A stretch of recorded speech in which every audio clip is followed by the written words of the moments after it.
Kaya nga po, nasusuya rin po tayo dito sa mga investigasyon ng mga senador. Kayo-kayo rin eh. Kaya nga, sinasabi po natin, itigil na po ninyo yung investigasyon na yan. Antayin po natin yung independent commission na buubuin ni Pangulong BBM. Antayin po natin ang magiging resulta. Kasi hindi po pwede na kayo po'y pinagdududahan at kayo rin po ang mag-iimbestiga sa mga sarili ninyo.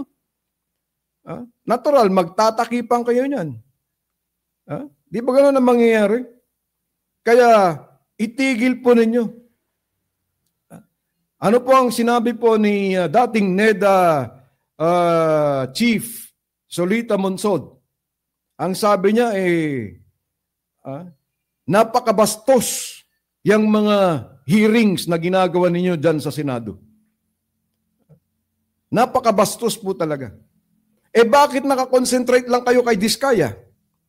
Samantalang ang dami-dami po pong marami po pong mga malalaking contractor din na malalaki rin ang nakukuha. Yan po in-expose po natin. Si MG Samidan, for the past 9 years, 37 billion ang nakuha po nilang project dito sa Region 1, Cordillera, and Region 2. Bakit kayo na nakakonsentrate sa Diskaya? Hindi po ninyo tignan. Kaya nga po sinasabi po natin kay BBM, Ginoong Pangulong BBM, let us go all in. Dito po sa Northern Luzon, yung sinasabi po ninyong Solid North, pinaggagatasan din po, Mr. President, sir. Yung sinasabi po ni Mayor Magalong, dito po nangyayari sa Northern Luzon, dito po nangyayari sa Solid North, yung sinasabi ni Baguio City Mayor Magalong, sir. Dito po ninyo i-concentrate ang investigasyon.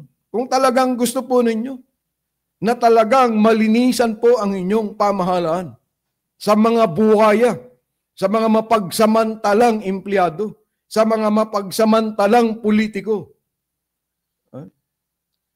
Yan, ang dapat po ninyong gawin. Let us go all in. Kumbaga, kung kayo po'y pumupusta, itulak na po ninyo lahat. Ang taya, ang pusta. At nang sa ganun ay magkaalaman na po tayo. Pero sa ngayon po, Mr. BBM, Mr. President, sir, marami po ang nagsisimulang magduda sa programa po ninyong linisin ang inyong pamahalaan. Bakit po? Lumalabas na po yung mga ang mga katarantaduhan dito po sa Solid North na sinasabi po ninyo, pero bakit hindi po kayo nagsisimula dito?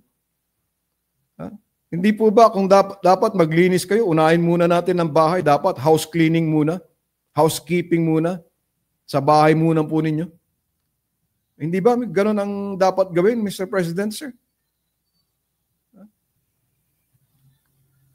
Kaya nga po sinasabi po natin na marami na po ang nagsisimulang magduda, Mr. President, dahil hindi po ninyo kinakante ang Solid North.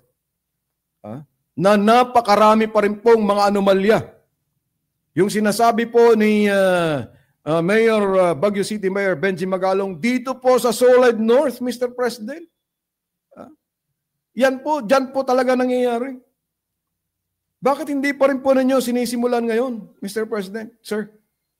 Dito sa Solid North. Dahil ba maraming matatamaan ng mga kamag-anak po ninyo, sir?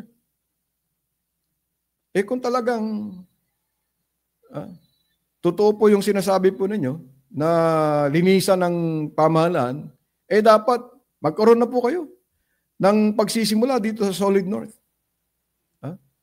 Nang sa ganon ay magkaalaman po. If you really want to clean your name, redeem the Marcos family name, dito po tayo magsimula.